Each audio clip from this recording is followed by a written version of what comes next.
নমস্কার বন্ধুরা, আমি অনিরুদ্ধ মজুমদার।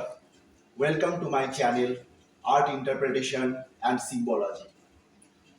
আজ আমি আপনাদের দুর্ধর্ষ একটা illustration form of modern art করে দেখাবো। ইলাস্ট্রেশন মানে একটা কোনো জায়গা আমরা পড়ব, সেই ভিউটাকে নিয়ে আমরা মডার্ন আর্ট তৈরি করব। অ্যাবসলিউটলি সিম্বলিক, ঠিক আছে? পেন্টিংটা করে তারপর আমি ইন্টারপ্রিটেশনটা করব। তা পেন্টিংটার জন্য আমি যে সাপোর্টিংটা ব্যবহার করছি সেটা হচ্ছে A3 সাইজের light gain smooth paper. Secondly dry pastel 36 shades, একটা কাপড় আর একটা রাবার পেন, এটা খুব দরকার পড়বে। এবার আমি আসি যে ইলাস্ট্রেশনটা নিয়ে আমি কথা বলবো, সেটা আমেরিকান মহান লেখক এডগার অ্যালান পোয়ের একটা গল্প থেকে। গল্পটার নাম হচ্ছে the fall of the house of Ushers. তো একটা পংক্তি আমি ওখান থেকে পড়ছি, পড়ে আপনাদেরকে আমি বুঝিয়ে দিচ্ছি জিনিসটা কি। One of his paintings in particular stage in my mind, মানে লেখক তার বন্ধুর একটা পেন্টিং এর কথা বলছে। It was a small picture showing only the inside of a very long rectangular tunnel with low walls, smooth and white. The design showed this tunnel to be far below the surface of the earth. There was no window, no opening, no torch to produce any source of light. Yet the scene seemed as bright as though it were lit by the rays of a splendid hidden sun. How strange! তার মানে কি বলছে যে একটা painting লেখক দেখেছেন, সেই পেন্টিংটা একটা টানেলের মাটির তলায় অনেক দূর একটা জায়গায়, সেখানে কোনো আলো পৌঁছচ্ছে না, কিছু না, কিন্তু মাঝখান থেকে একটা আলোর ছটা এসে পুরো ভরিয়ে তুলছে। তো এবার আমরা এই থিমটাকে নিয়ে একটা ইলাস্ট্রেটিভ মডার্ন আর্ট তৈরি করে দেখাবো। শুরু করছি।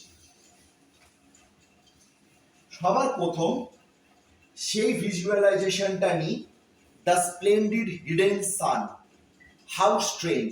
তাহলে এখন আপনাদের মনে হবে স্ট্রেঞ্জনেসটা কি। আমি সাদার মধ্যে সাদা ব্যবহার করব।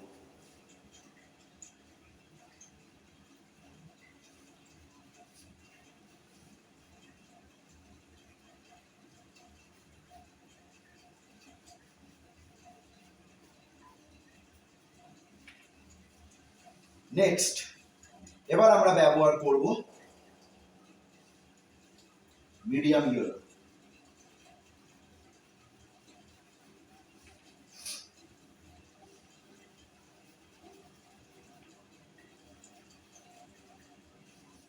এবার আমরা ব্যবহার করব পিঙ্ক।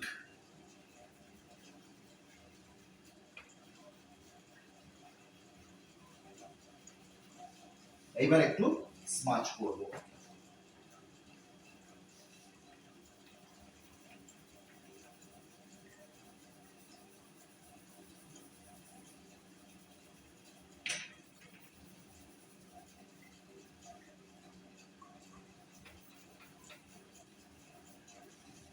ওকে,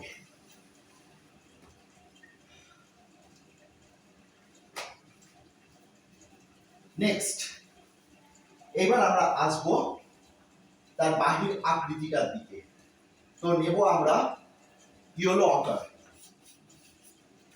বলছি একটা লং রেক্ট্যাঙ্গুলার টানেল, রেক্ট্যাঙ্গুলারের দিকে জিনিসটা যাবে।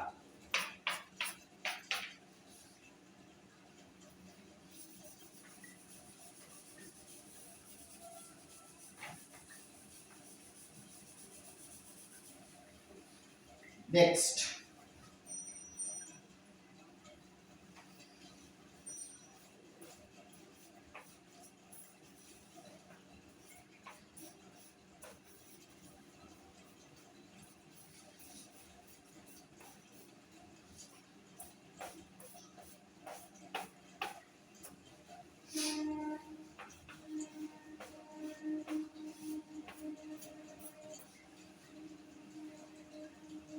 এবার একটু পিচ কালার নেব। এবার একটু মেরুন নেব,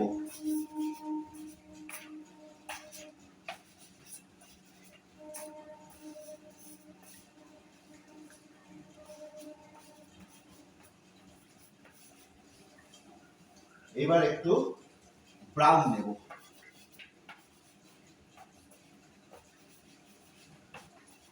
দেখছেন বন্ধুরা কি সুন্দর কালারটা দিয়ে আমি সেই শেপটা আনার চেষ্টা করছি। এবার কিছুটা পিঙ্ক দিতে হবে, দিয়ে আমাদেরকে জাস্টিফাই করতে হবে মাঝখানটার সাথে। এবার আমরা আসি স্মাজ নিয়ে।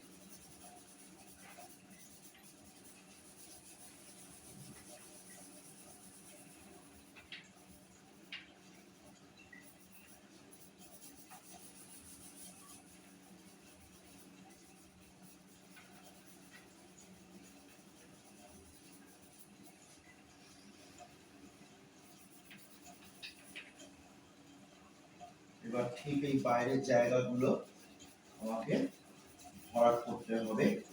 এগুলো ঠিক টানেলটার সেই পাহাড়গুলো যেটাই বলা যায়। একটু অরেঞ্জ নেব, নিয়ে একটা বাই কালার সৃষ্টি করব, যেটা পরবর্তীকালে ক্যাডমিয়াম অরেঞ্জের রূপ নেবে। দেখুন এই হচ্ছে ক্যাডমিয়াম অরেঞ্জ, যদি আমরা কালারটাকে অ্যানালগাসলি ব্যবহার করি তো।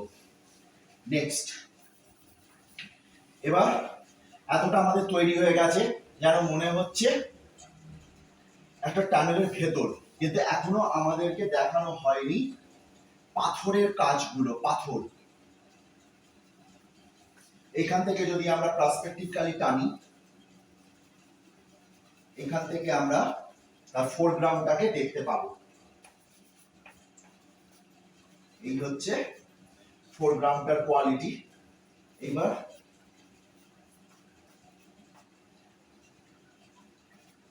এইভাবে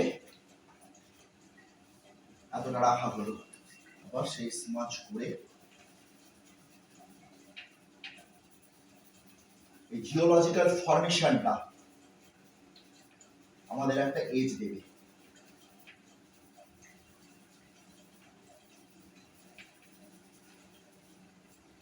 এবার বুঝতে পারছেন আমি কেন সেই সময় সাদাটা ব্যবহার করেছিলাম। এই স্ট্রেঞ্জ লুমিনোসেন্ট লাইটটা, একটা ফ্লোরোসেন্ট এফেক্ট, এটাই আনার জন্য। নেক্সট, এবার আমরা ব্যবহার করব কিছুটা পার্পল, কারণ এখানটা পুরো অন্ধকার দিকটা, ঠিক আছে, এটা পুরো অন্ধকার দিকটা যাচ্ছে। এখান থেকে কিছুটা ব্যবহার করব তলার দিকটা, যেখানটায় আলোটা পৌঁছয়নি। কারণ the strongest the light, the darkest the shadow. এগুলো সব মেটাফোর্স। ওয়েস্টার্ন লিটারেচারের এই জিনিসটাই রোমান্টিসিজম। এতটা আমরা দাঁড়ালাম। নেক্সট যাব একটু উপরের দিকটা।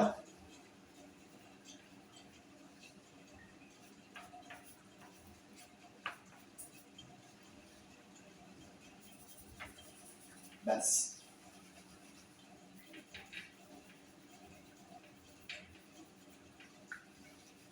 এবার আসছি রেজ অফ লাইট।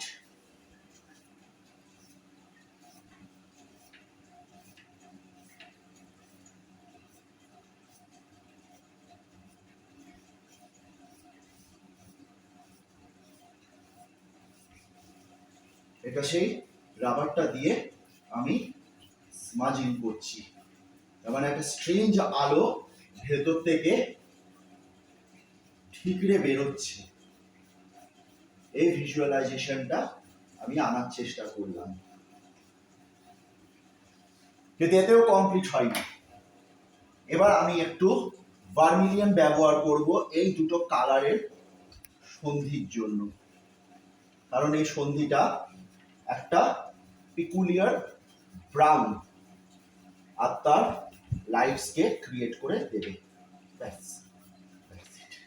আর কিছু আমার লাগবে না। এইবার আমি সব থেকে মেইন পার্টটা বানাবো। কি সেটা দেখুন।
ওকে, এবার ইন্টারপ্রিটেশন করি।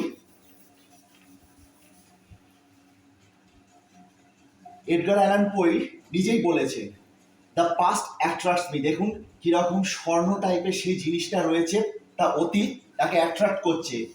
প্রেজেন্ট ফ্রাইটেন্স মি, মানে প্রেজেন্ট একটা পিশাচের রূপ নিয়েছে, বিকজ ফিউচার ইজ ডেথ। এবার ভালো করে দেখুন এখানে যে আলুর শেপটা তৈরি হয়েছে, এটা টোটালি একটা নরমুণ্ড, একটা স্কালের রূপ তৈরি হয়েছে, সেইখান থেকে ঠিকরে আসছে। তার মানে কি, টাইমের থেকে কেউ এসকেপ করতে পারবে না।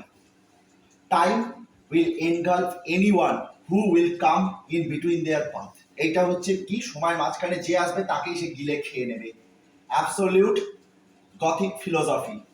এই জিনিসটা টোটালি ভালো করে দেখুন একটু দূর থেকে কিরকম আসছে, পুরো একটা শেপের দ্বারা আটকে গেছে। তো বন্ধুরা, আমার ভিডিও যদি আপনাদের ভালো লেগে থাকে লাইক করুন, শেয়ার করুন, সাবস্ক্রাইব করুন, কমেন্ট করুন। এরকম আরো রোমাঞ্চকর ভিডিওস, ডেমোস আমি আপনাদের সামনে নিয়ে আসবো। ধন্যবাদ।